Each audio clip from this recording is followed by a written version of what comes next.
അസ്സലാമു അലൈക്കും വറഹ്മത്തുള്ളാഹി. ബിസ്മില്ലാഹി വൽഹംദുലില്ലാഹി വസ്സലാത്തു വസ്സലാമു അലാ റസൂലില്ലാഹ്.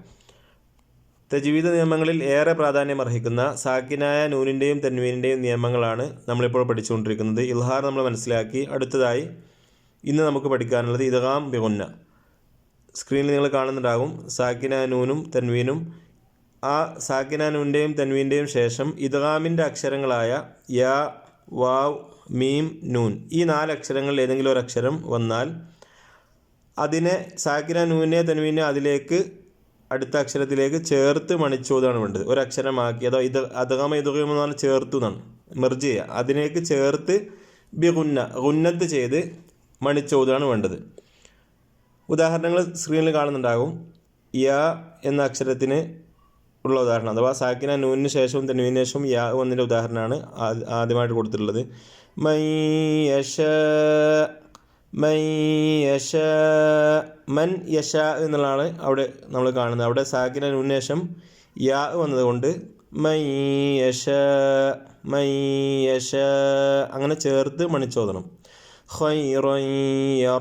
ഖൈറൻ എന്ന തൻവീനു ശേഷം യാ വന്നു. അപ്പോൾ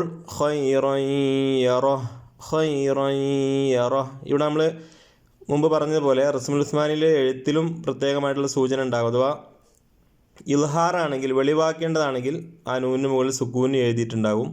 അതുപോലെ തെൻവീൻ ചേർത്താണ് എഴുതുക. നേരെ മറിച്ച് ഇവിടെ നിങ്ങൾ കാണുന്ന നൂനിന് മുകളിൽ സുക്കൂൻ, സാക്കിന നൂനാണ്, പക്ഷേ സുക്കൂൻ എഴുതുകയില്ല. അതുപോലെ തെൻവീൻ അല്പം തെറ്റിച്ചാണ് ഇടുക. വാവിന് ഉദാഹരണം മ്യൂ വലി, മിൻ വലി എന്നല്ല, അത് ചേർത്ത് മണിച്ചോദണം. മ്യൂ വലി. അപ്പോൾ സാക്കിന നൂനിന് ശേഷം വാവ് വന്നു. തെൻവീന് ശേഷം വാവ് വന്നാൽ ഷഹീഖൻ വഹിയ. മീമിന് ഉദാഹരണം ലം യകും മിൻ.